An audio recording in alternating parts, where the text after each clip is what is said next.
गहरी रात का सन्नाटा था। चांदनी की हल्की रोशनी घने जंगल के दरख्तों पर पड़ रही थी। ठंडी हवा सरसराती हुई बह रही थी।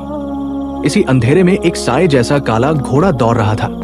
उसकी टापों की आवाज जंगल की खामोशी को चीर रही थी। घोड़े की पीठ पर बैठा शख्स अपने कंधे पर लटकती तलवार को हल्के से छूता है।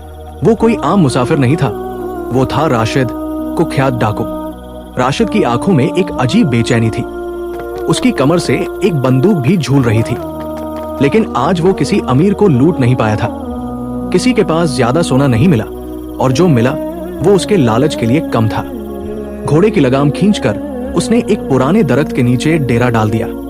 सिर उठाकर आसमान की तरफ देखा, जहां सितारे अपनी चमक बिखेर रहे थे।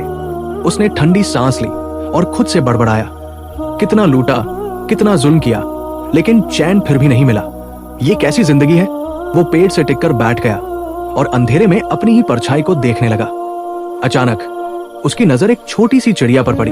वो अपने घोंसले से बार बार उड़कर जाती और अपनी चोंच में कुछ लेकर लौटती।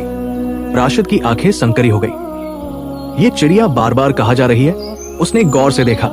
चिड़िया उड़कर एक झाड़ी के पास गई और अपनी चोंच से कुछ गिरा दिया, फिर वापस उड़ गई। राशिद को हैरानी हुई।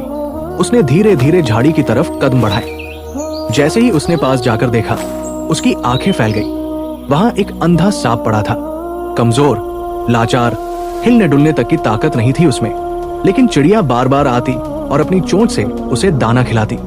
राशिद के दिल में एक झटका सा लगा। वो घुटनों के बल बैठ गया और गहरी सोच में डूब गया। ये क्या है? एक छोटी चिड़िया इस बेबस सांप का ख्याल रख रही है, इसे खाना पहुंचा रही है। कौन सिखा रहा है इसे ये सब? अचानक उसे अपने बचपन की याद आई, जब उसकी माँ उसे गोद में बैठाकर सिखाती थी, बेटा, अल्लाह सबका रिस्क तय करता है, वो किसी को भूखा नहीं छोड़ता। उसकी आंखों में आंसू आ गए। मैं कितना गलत था। मैं सोचता था कि ताकत और तलवार ही मेरा सहारा है, लेकिन मेरा असली सहारा तो अल्लाह था। अगर वो इस अंधे सांप तक का ख्याल रख सकता है, तो फिर मैं क्यों हराम के रास्ते पर चला? उसकी आंखों से आंसू बहने लगे। वो जमीन पर बैठकर गिड़गिड़ाने लगा, ए अल्लाह, मैं बहुत गुनाह कर चुका हूं, बहुत जुल्म कर चुका हूं, लेकिन अब मैं सच्चे दिल से तौबा करता हूं, मुझे माफ कर दे। सुबह की अजान होने लगी। हल्की रोशनी जंगल में फैल गई। राशिद ने अपनी तलवार को जमीन पर रख दिया, अपनी बंदूक उठाई, एक पल के लिए उसे देखा, फिर पूरी ताकत से नदी में फेंक दिया। वो उठकर खड़ा हुआ। उसके चेहरे पर एक सुकून था जो पहले कभी नहीं था। अब वो एक नए सफर पर निकल चुका था, अल्लाह की राह पर। अगर अल्लाह एक अंधे सांप तक का रिस्क तय कर सकता है, तो हमें हराम की कमाई की जरूरत क्यों?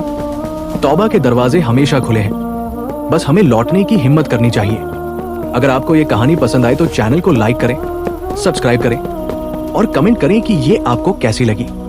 हम आपके लिए और बेहतरीन इस्लामिक कहानियां लाते रहेंगे।